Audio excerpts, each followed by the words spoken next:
Over the last week, I've been able to create the perfect artistic recreation of what would be the best Super Mario Odyssey player in the world. Okay, well, maybe not. But have you ever wondered what peak performance in Mario Odyssey may look like? I mean, it may be obvious in a game where you're going for a high score or something like that, but when there isn't some sort of obvious metric in-game to measure skill, it's up to the creativity of those players who desire to be good. For Odyssey, this has resulted in a few main things. You'll see people compete in speedrunning, accomplish seemingly impossible jumps, go for minigame high scores, and complete challenge runs. Because challenge runs are a monster of their own, I'll save that as a story for another time. What I would like to talk about today is the hardest trick jumps, the most impressive speedruns, and the best Koopa freerunning times. Trick jumps are measured based on difficulty, with the community ranking most jumps on a scale from 0 to 10. However, there are jumps that exist outside of this scale known as elite trick jumps. These jumps are considered the hardest in SMO and have a rating scale of their own that consists of low, mid, high, and insanity tiers. In spite of this, all of these jumps are truthfully very impressive, so let's get into it. This first jump is called Shingle Leap. It was found and proven by Ethan2428 and is rated as a 6.5 out of 10. Let's watch.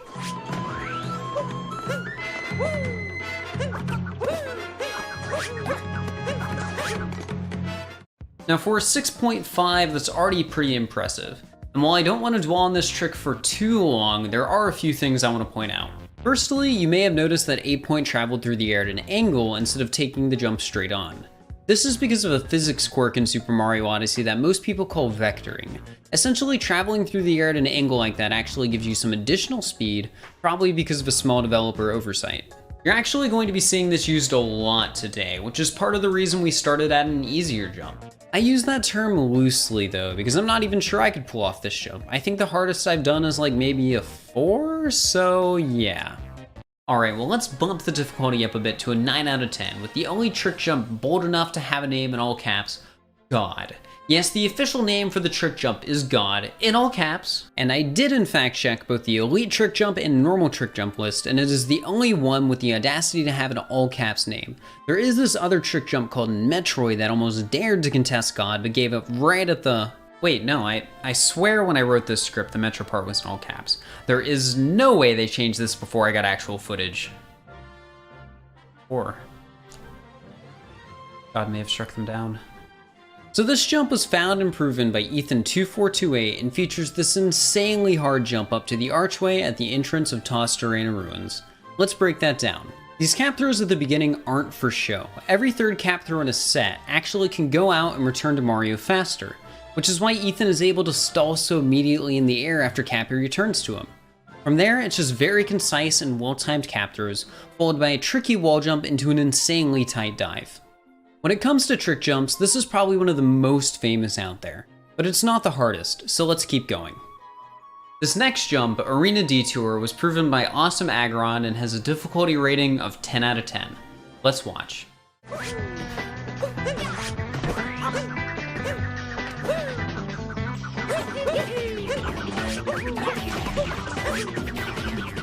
I'll be honest, the first time I watched this, I thought to myself, where's he going? Wait, there is no way he's making it in the... Well then. As you may have noticed, this jump kind of follows a similar strategy to the last one, taking advantage of that nice triple throw mechanic along with expertly performed vectors between each new action. All of this combined enables Agron to make an incredible jump I would have never thought possible. Finally, let's take a look at an elite jump, Shady Lamp, found by Master Psyduck. Personally, watching this jump, it doesn't feel as visually impressive as the last, but what happens at the end is pretty absurd. When Psyduck first pauses with the camera, it looks like there is no way he's going to make the jump, but when they unpause and pause again, they're magically up on the platform. This isn't some weird editing trick, it's just something that happens in Odyssey, and truthfully, I have no hecking idea why. The trick jumping community refers to this as an upwarp, and it helps enable some of the hardest trick jumps in the game. Well, I think that about sums it up for trick jumping, so let's move on to Koopa freerunning. For those who don't know, Koopa freerunning is this neat little minigame found within Super Mario Odyssey that allows you to race through select kingdoms against a set of 4 rival Koopas. But it gets better than that. Thanks to the power of the internet, you can compare your times with your friends along with the best in the world. No wait, those are cheaters. Okay, well fortunately thanks to mkworldrecords.com we can find an up-to-date list of actual free-running world records. So let's take a look at Cap Kingdom by Mr. Dr. Pepper. Starting off, this movement is already impeccable. The railing on the spin pound followed by a perfect cap throw to cancel the full stun. Mr. Dr. Pepper just does not lose momentum throughout the entirety of this. An incredibly clean and tight vector off the bridge too, and then finally finishing up with a 1971, which really is quite the impressive time. Okay, so maybe now you know what you've gotten yourself into. Koopa freerunning is what I would say is the absolute pinnacle of what can be done with movement in Super Mario Odyssey. Unlike in an hour-plus speedrun, runners really only need to focus on less than a minute of gameplay, letting them optimize and optimize and optimize until we get something like that. Now, let's take a look at Wooded Kingdom next, with another run by Mr. Dr. Pepper.